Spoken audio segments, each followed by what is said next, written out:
دجال کے بارے میں بہت سی احادیث ملتی ہیں، لیکن ایک حدیث ایسی ہے جو دجال کی ایگزیکٹ لوکیشن کے بارے میں ہمیں بہت کلیئر ہنٹس دیتی ہے۔ یہ حدیث ہم سب نے بار بار سنی ہے۔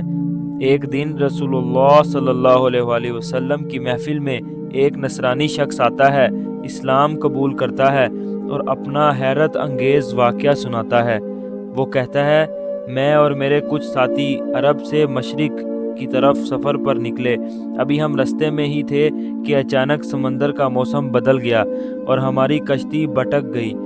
ہم لگ بھگ 1 مہینے سمندر میں ادھر ادھر بھٹکتے رہے۔ آخر کار سمندر نے ہماری کشتی ایک اجنبی جزیرے کے پاس لا کر روک دی۔ ہم بڑی کشتی سے اتر کر چھوٹی کشتیوں کے ذریعے اس جزیرے پر پہنچے۔ وہاں ان کی ملاقات ایک عجیب و غریب مخلوق سے ہوتی ہے۔ وہ بالکل سیاہ رنگ کی تھی اور اس کے جسم پر بے انتہا زیادہ بال تھے۔ انہوں نے پوچھا، تم کیا چیز ہو؟ کون سی مخلوق ہو؟ اس نے جواب دیا، مجھے چھوڑو، سامنے ایک مندر ہے، وہاں جاؤ، وہاں ایک شخص تمہارا شدت سے انتظار کر رہا ہے۔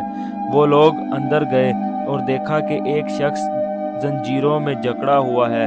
اس شخص نے ان سے 3 سوال پوچھے۔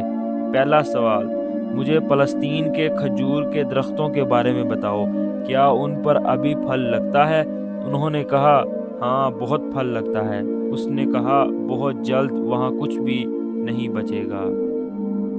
دوسرا سوال، مجھے لیک آف تبریا کے بارے میں بتاؤ، کیا اس میں ابھی پانی ہے؟ انہوں نے کہا، ہاں بہت پانی ہے۔ اس نے کہا، بہت جلد یہ بھی خشک ہو جائے گا۔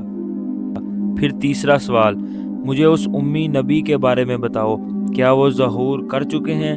کیا وہ مکہ سے ہجرت کر کے یثرب مدینہ آ چکے ہیں؟ انہوں نے کہا، ہاں وہ مدینہ یعنی یثرب آ چکے ہیں۔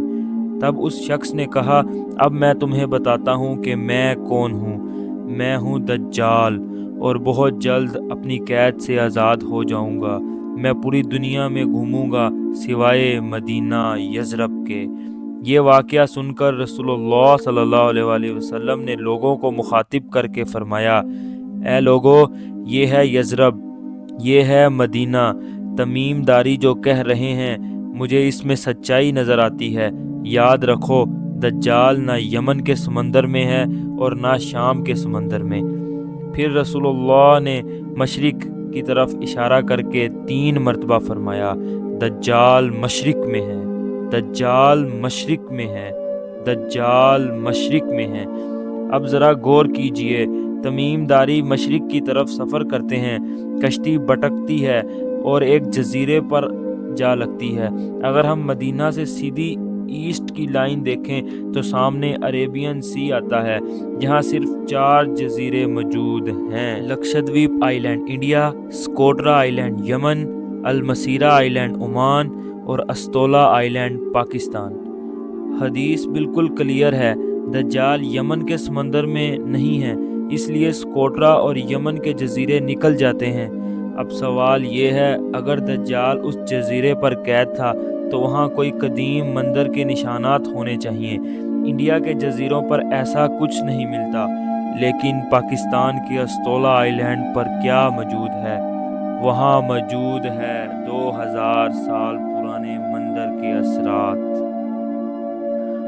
اور یہ مندر کس کا ہے؟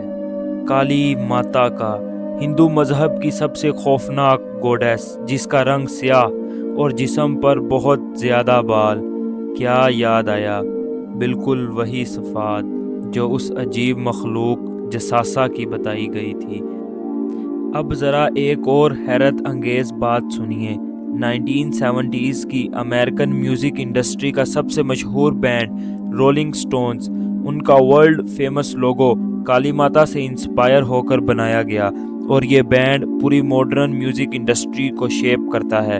اور حدیث کے مطابق دجال کا فتنہ صرف ایک شخص کا نہیں، وہ پوری دنیا کے نظام کو انفلوئنس کرے گا۔ تو کیا یہ سب صرف کو انسیڈنس ہے یا پھر کچھ ایسا ہے جو ہم دیکھ کر بھی نظر انداز کر رہے ہیں؟ سوچئے اور فیصلہ آپ خود کیجئے۔